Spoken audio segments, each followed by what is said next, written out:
in an era starting this year without the Warriors where we don't have what's considered a super team, and for me, I consider one squad having 3 All-NBA players a super team. With that being said, the Lakers have some holes and some weaknesses, and I'm going to keep pointing them out because if they lose... I want to talk to somebody about that. Okay. Can we talk to GM Jalen about that? Let's do it. Let's talk to GM Jalen. Okay, cool.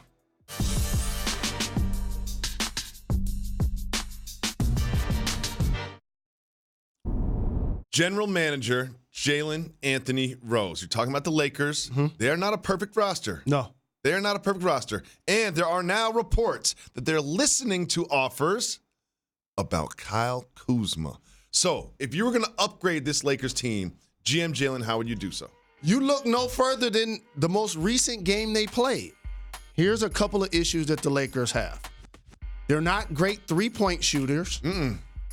They're not great free throw shooters. Good point. And they don't get much scoring punch off the bench. No. That's why you're showing Kyle Kuzma.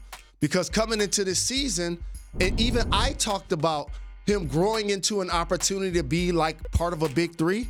This is a perfect example of how you can be set back if you get injured. Yeah. And remember, it happened with Team USA. Over the summer, So if he doesn't get injured, in my opinion, he practices and gets chemistry with LeBron and AD. He comes into the season healthy. He's a starter.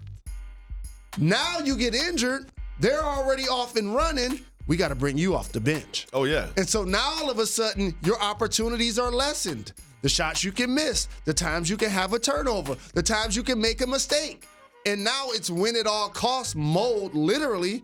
So for Kyle Kuzma, you got to start bringing in people that fills the holes that I just mentioned. Let's take a look at Kyle Kuzma's last 4 games. Okay. The last 4 games.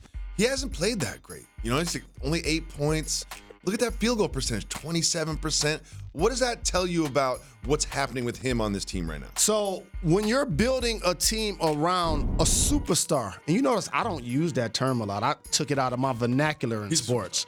LeBron is a superstar. He's a superstar. When you're building around a superstar, now you're able to supplement his strengths by giving him shooting, by giving him defense, but also supplementing his weaknesses. Get other guys to defend so he don't always have to at this point of his career.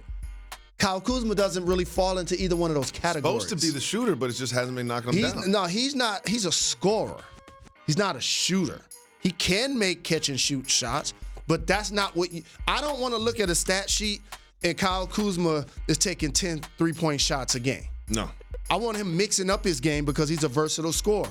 So that, to me, is why he hasn't been able to get going with the Lakers, and which is why they're obviously going to be listening to him, listening to his name in potential trades. We'll see. I think they need some shooting. They need someone. They need a knockdown three-point shooter. And they'll probably end up getting 75 cents on the dollar for Kuzma, and I'm totally fine with that. It's about winning this year if you're the Los Angeles Lakers. What's up? Thank you so much for watching ESPN on YouTube. Don't forget to download the ESPN app, and if you want more premium content, which you do, make sure that you subscribe to ESPN+. See you soon.